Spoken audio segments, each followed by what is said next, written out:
Hello बच्चों, मैं हूं उपेंद्र सिंह और आप सबका एसवीपी गवर्नमेंट कॉलेज डूंगरपुर के ऑनलाइन टीचिंग कार्यक्रम में फिर से हार्दिक स्वागत है।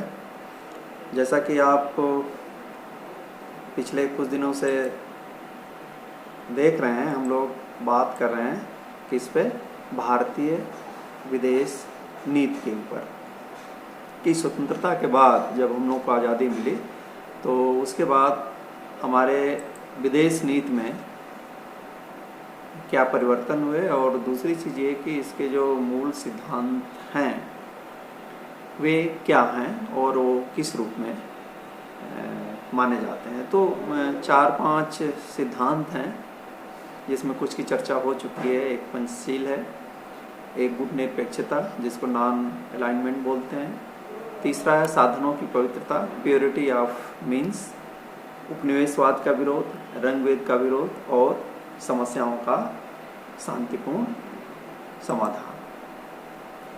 पंचशील की चर्चा हम लोग कर चुके हैं कि यह भारत और चीन के बीच 29 अप्रैल 1954 को हुआ था। यहाँ 20 गलती से आ गया है। भारत और चीन के बीच हुआ था। उसमें 5 चीज़ें थी। प्रादेशिक अखंडता का सम्मान, यानी एक दूसरे के प्रादेशिक अखंडता का सम्मान करेंगे। दोनों देश एक दूसरे के ऊपर आक्रमण नहीं करेंगे। दोनों देश एक दूसरे के आंतरिक मामलों में हस्तक्षेप नहीं करेंगे। हस्तक्षेप मतलब हस्तक्षेप न करना। दोनों के जो संबंध होंगे वो समानता और पारस्परिक लाभ पर निर्भर होंगे।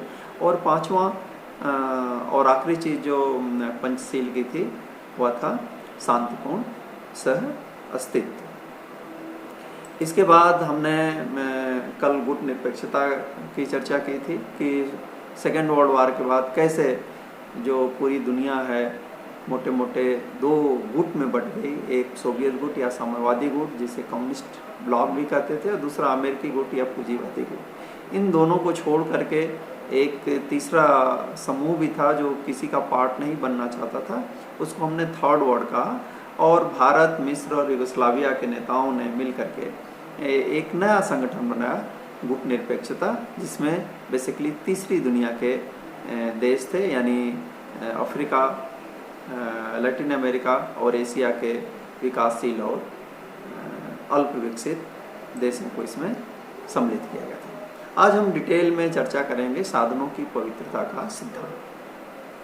भारत की जो विदेश नीति है उसमें हमें इस बात का ध्यान रखना चाहिए कि यह केवल उद्देश्यों की पवित्रता की बात नहीं करती, बल्कि यह साधनों की पवित्रता की भी बात यहाँ की जाती है।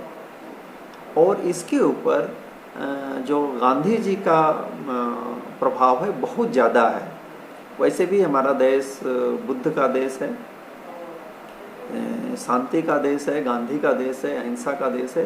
तो हमारी विदेश नीति में भी इस बात पर बल दिया गया कि नहीं, हम हमारा जो भी उद्देश्य है, और उद्देश्य का मतलब यहाँ है कि हमारा जो नेशनल इंटरेस्ट है as a state, as a nation, उसको हम हासिल करेंगे। लेकिन यह मार्क्सिस्ट तरीके से नहीं होगा जहाँ हिंसा है, युद्ध है, संघर्ष है, वैसा नहीं होगा। यह मैकियावेलियन थियरी जो कही जाती है अपने हितों को पूर्ति करने के लिए कुछ भी करो सही है, तो वो नहीं। गांधी जी का कहना था कि साध्य और साधन दोनों पवित्र होने चाहिए। इस चीज़ को हमने इनकॉर्पोरेट किया है कहाँ पे, भारतीय संविधान के अंतर्गत जो डायरेक्टिव प्रिंसिपल का भाग है उसमें आर्टिकल 51 के द्वारा, जहाँ ये डायरेक्टिव दिया गया है राज्यों को कि राज्य इंटरनेशनल पीस और सिक्योरिटी, अंतर्राष्ट्रीय शांति और सुरक्षा को बढ़ाने का प्रयास करेगा।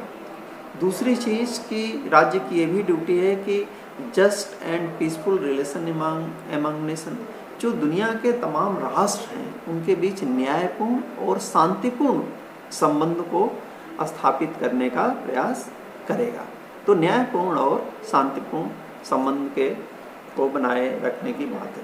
तीसरी चीज़ ये है कि respect of international laws and treaties, जो अंतर्राष्ट्रीय कानून है, समय समय पे जो कन्वेंशंस होते हैं उसमें कुछ अंतर्राष्ट्रीय कानून बनते हैं, परंपराएं और नियम बनते हैं, कोड ऑफ कंडक्ट बनते हैं।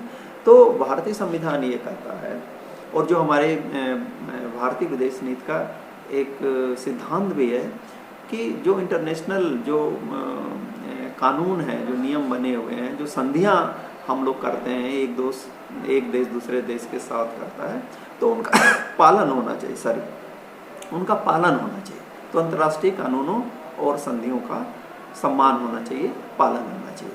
Solution of disputes through negotiation. अब किसी भी समस्या के समाधान का दो ही तरीका हो सकता है ना, कि या तो आप शांतिपूर्ण तरीके से उसका समाधान करें या फिर युद्ध के तरीके से करें। चूँकि हम पीसफुल मीन पे भरोसा करते हैं, तो हमारी फॉरेन पॉलिसी में इस बात पे बल दिया जाता है कि जो भी दो राष्ट्रों के बीच समस्या आ रही है, विवाद हो रहा है, डिस्प्यूट्स हो रहे हैं, उनको नेगोशिएशन के माध्यम से, यानी आपसी बातचीत के माध्यम से उसका सलूशन ढूंढने की कोशिश की जाए, युद्ध की तरफ ना जाया जाए। यही कारण है कि आप पुरानी बातें छोड़ देते, तो 1947 के बाद भी हमको अनेक लड़ाइयाँ लड़नी पड़ी हैं, लेकिन ध्यान रखिए कि भारत ने कभी स्वयं आक्रमण नहीं किया। इसने जो भी युद्ध किए हैं, चाहे वो 47 का हो, चाहे 65 का हो, चाहे 62 का हो, चाहे कारगिल युद्ध हो, हमेशा हमने अपने डिफेंस के लिए युद्ध किया है। तो ये है साधनों की पवित्रता का सिद्धांत। इसके अलावा कुछ और सिद्धांत हैं, उपनिवेशवाद का विरोध, रंगभेद का विरोध और समस्याओं का शांतिपूर्ण समाधान, लेकिन इसकी चर्चा हम आगे करेंगे। Thank you very much.